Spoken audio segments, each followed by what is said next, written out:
Alright YouTube, it's time for another occult video. Somebody actually just commented a few minutes ago about how I've been doing a lot of news-related videos. Ferguson because it's interesting, Fukushima, same thing, Ebola, same.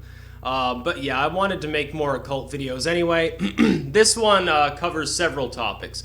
The first here is actually not the book itself, Richard Cavendish's Black Arts. For those of you who are not familiar with this work, the title is slightly misleading. It's not a grimoire, it's not really a do-it-yourself hands-on guide to magic, it's really more introductory and it's really more academic, and it simply describes different magical forms and traditions in a very academic, kind of dry, almost skeptical way. Some of the information in the book I think you would find slightly outdated. Some of it, for instance, the idea that there is no, essentially this is what's stated, that there is no such thing as black magician, and that the title is sort of spurned by legitimate occultists in taking up the biased line, that there can be no such thing.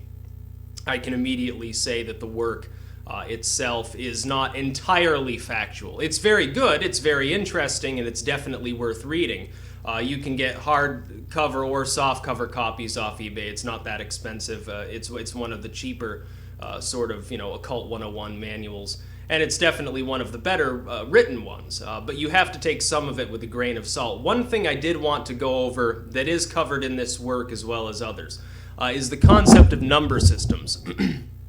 Whether it's Kabbalah or any of these other things that are being studied, gematria, it doesn't really matter. The basic essence that this describes, and I've seen this described as well elsewhere, is that the numbers 1 through 9 are the essential numbers that are used within the occult. They all have different meanings.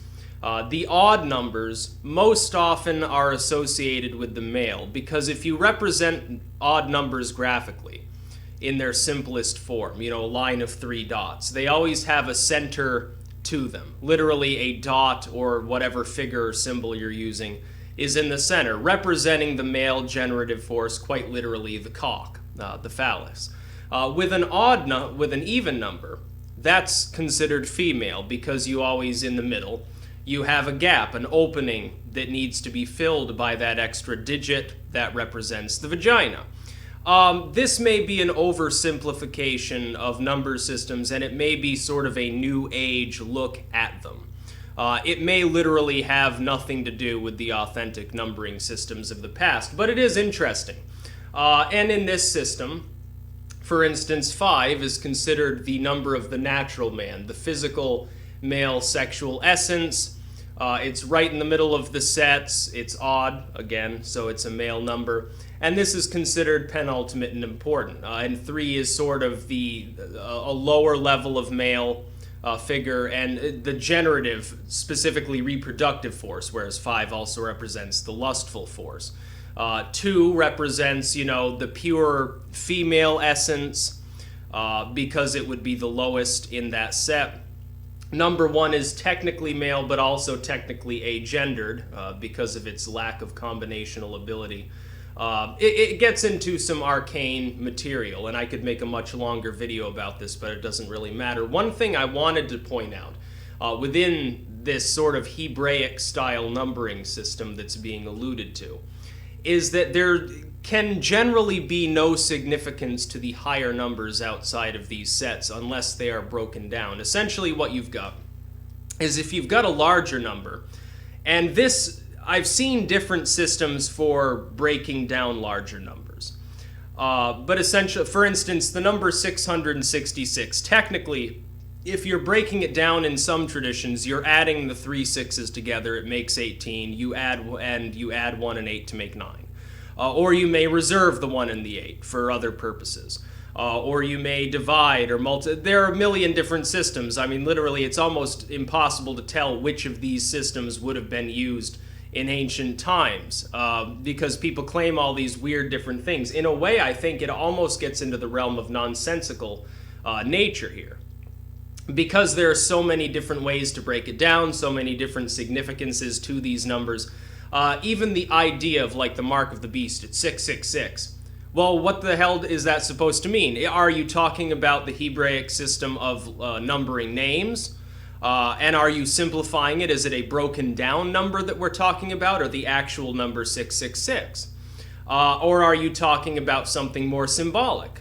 Is there some other meaning to this number that people are supposed to be understanding and simply can't?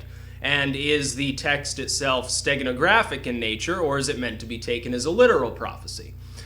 So trying to affix modern numbering systems within the occult, whether the tradition's ancient or not, doesn't really make a difference. Trying to apply them to any number that you consider significant from an old spiritual text, Revelations, any of these other things, is difficult because there are so many different numbering systems. You're going to get different results depending on which one you apply. Well, you don't necessarily know which was in use at that time, in that place, by that specific person which authored the text. So the idea, all these like Bible code and things like that make no sense. One thing I would say, for example, and this is basically a related topic, so I'll rant about it a little. The idea of a Bible code, or a Quranic code, or a Talmud code, or any of these other codes that people see in these ancient works, the works of Da Vinci or whatever. The problem is often the pieces of that book were compiled later from things that were written over the course of time. I've said this about the Bible. The earliest parts of the Bible could have been written in 1400 BC. The last parts of the Bible could have been written in 100 AD. You've got a span of 1500 years. You've got think about 500 AD, and that's about how far from the modern time as the beginning of the books that got compiled in the Bible are from the latter ones. It would be difficult to therefore make a Bible code and apply the same sort of numeric system to every book in the Bible, because the numbering systems that would have been used in ancient times could be completely different from the ones that would have been used by the time of St. John. So the idea is kind of foolish. So that's what I wanted to say about numbering systems. You have to take them with a grain of salt. Because even if you found a system and you think that there's some validity to it regarding some old text, a politician's speech, or someone's name or whatever, you have to realize that things change over time and different systems are used. And even the slightest tweak is potentially going to give you a much different result. So that's my bit on numbering systems. The second thing I wanted to talk about, and you'll excuse the camp, so to speak, of this, is the wand. And this is also different in different traditions. You're going to get a different answer if you talk to a Wiccan than if you talk to, some dark occultist, some self-proclaimed black sorcerer or something. This is made out of a mullein stem. It's about the most simplistic style that you can use, and, it's quite durable. Mullein is a woody plant. You can also turn these, and I cover this in Fruits of Eden as well, you can actually turn the pith inside into candle wicks because it's very fibrous and very loose. You can actually cut it into long strips and use it for candles. The wand in occultism represents the phallic symbol, most commonly. It doesn't have to, but usually it's used as a potent sexual symbol of literally the male genitalia. The idea is that you're using that generative force in an occult manner. Again, it doesn't have to be used this way if you don't want it to. Just like people have alluded to the idea of the cup, and they've talked about Da Vinci's art a great deal on this, the idea of the cup or goblet being a female symbol, being a symbol for the vagina. A lot of this goes, let's face it, into human sexuality. Sex magic would be a video I'll probably do fairly soon. I might even do it tonight. So, if I make another upload, it'll probably be on that topic. Sexual symbolism is rife within the occult because it's considered a major generative, potent, powerful force. The wand in that manner can be similar to something like the sword, the athame, the dagger, whatever happens to be used within a person's specific rituals or craft. It can be made out of, you can make it out of gold if you want. You can make it out of metal, you can make it out of wood, you can make it out of something very simple like this. Some sort of woody stem. They can be carved out of crystal. They can have a crystal affixed to the end. They can have wire wrapped around it. I've seen all sorts of weird stuff. The New Age wands, they tend to be these little crystals They're sort of rounded and they come to a terminal point. I've seen people use quartz crystal. Herkimer is Herkimer diamonds, which is just double terminated quartz, is very popular in these works. You see a great deal of crystal work in New Age wands sort of mixed in with it. And I can remember, if you go to any gem and mineral show, there's always that one, you know what I'm talking about, there's always that one stand where a lot of their rocks and minerals have been fashioned into wands, orbs, little decorative crystals. They got piles of quartz, they got lots of amulets with, Sagittarius and Aquarius and so forth on, lots of zodiac and horoscope stuff.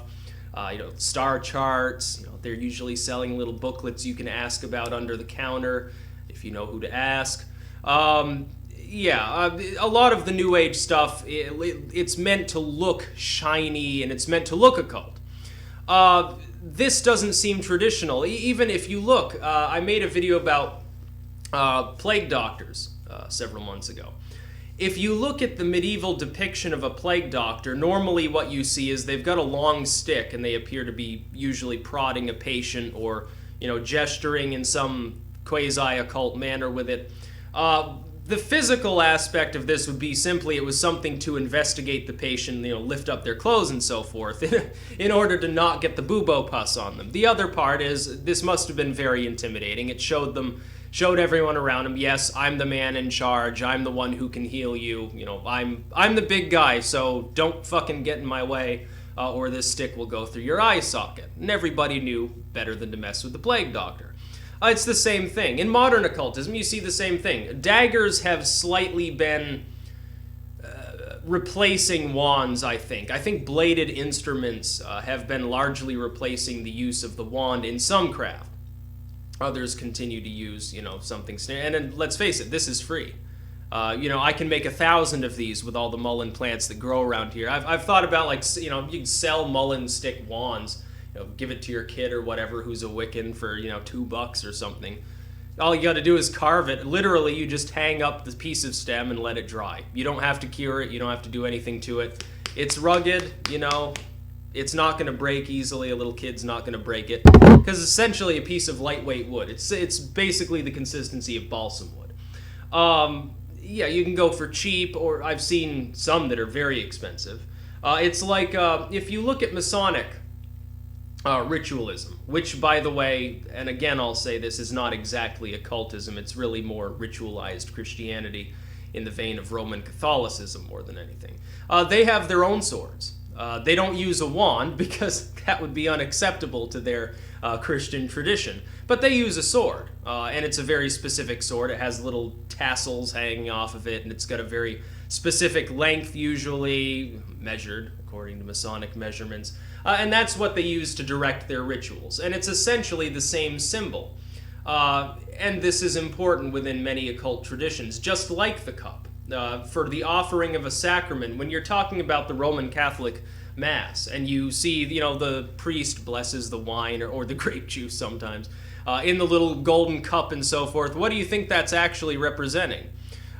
You could make an argument that wine, or that grape juice, or whatever it is that people are drinking, is actually representing menstrual blood. And I hate to put it that way because I know there will probably be Catholics who watch this and get pissed off, but that's what it probably represents. It's the Virgin Mary's effluence after being fucked by the Holy Ghost. Yep, that's what it represents. Essentially, according to occult tradition, which was around at the time, according to Roman tradition, that's what it would have represented. The little wafers you eat might as well represent Jesus' foreskin. Again, this fits in right with their Orthodox rituals with the mohel, or mohel, I don't know which is pronounced, where the family, upon bar mitzvah for the young man, takes the dried, mummified foreskin of the child that was removed at birth. And I'm not joking about this, by the way. And they actually, the mohel puts it in his mouth, and they put it in each other's mouths and do all sorts of weird things with it. This could be seen as a sort of neo-Judaist style of ritual that simply substituted bread, unleavened bread, simply because it was more palatable to people and not quite so fucked up. But yes, the wand is generally regarded as a generative phallic symbol. Not always. It can also simply be used as a non-symbolic, simply pointer during rituals. You know, you'd point to the different directions, and it doesn't necessarily have that phallic, intonation to its use. Just as the cup, Freud said, well, sometimes a cigar is just a cigar. He was a pervert, by the way. Freud was fucked up, and most of his ideas have been completely exterminated by modern psychology, but that is one that makes sense. Sometimes a cigar really is a cigar. You don't have to look at the wand as being a big wooden penis. Whether or not this is the genuine occult tradition behind its use for a specific ritual or type of ritual or, specific grimoire or whatever, you don't have to look at it that way. You can simply look at it as, well, this ritual seemed to work for me. I'm doing this specific type of ritual, and I don't really think too much about the wand. I mean, obviously, I'm not, poking this in my mouth and up my ass and sodomizing myself with a wand. I just thought I'd give people a little bit of dry heaves there. But yeah, that's basically what the wand represents in most societies, in most occult ritualism. Not even necessarily the sexual force, simply the reproductive force. The reproduction of occult power, of spiritual power, would be considered important, just like the cup or any other vagina symbol of literally living potency. To conquer the grave this could be said, essentially to conquer the grave, to create new life. That is, that sexualized generative force coming together and creating new life is the ultimate defeat of the grave, because life is seen more as a cycle of not quite discrete beings reproducing over time, rather than the life of one individual. It's seen almost in a collective way, which would be more Eastern style. It wouldn't be Western style, where the self is of divine importance, specifically, the self of Jesus or some other incorruptible figure that lives forever up in the sky, never reincarnates, never cycles, must get bored up there doing the same thing day after day, constantly praying. That's Christianity, that's Abrahamism. But yeah, that's the importance of wands and of numbering systems, which is more brief. That's fairly self-explanatory, really. There's not much more to be said about numerology and numbering systems. There are so many, especially new systems in use, that it's like the different types of zodiacs that are used. I mean, are you using the Chinese version? Are you using the Greek version? Are you using some new age version or Native American sort of shamanistic version with the caribou or whatever? They're all different. They have basically the same meaning, but they're all completely different. So if you look at your date of birth and you look at these 4 different systems or any of a number of others, you're going to get a completely different horoscope for the day. Well, even if you believe in horoscopes, which one are you using? Because sometimes they can contradict with one another. It's the same thing with numbering systems. It's even technically the same with a wand or a chalice, goblet, whatever you want to call it, or a dagger or anything like that, or different styles of incense. One type of incense might mean something to one society and mean something completely different to another. One society might be using a specific herb to curse other people, and another might be using it for protection rituals. Well, then you have to either become sort of a pantheist and sort of indulge in all of these systems and derive your own meaning, or you have to choose one of these systems and sort of limit yourself, or you can just be a skeptic and say, well, yeah, because they contradict, it's bullshit. Or you can just sort of say, well, I'm not even going to think about this too much because I really just want to, have some fun with occult ritualism. So that's about all in regards to numbering systems, wands, and so forth, and a lot of other related stuff. I'll make a video on sex magic next, but first I've got to warm my hand up because unfortunately it is ungodly cold out here. For me, it's unsatanly cold, or unzeusinly cold. That's about all. Peace out.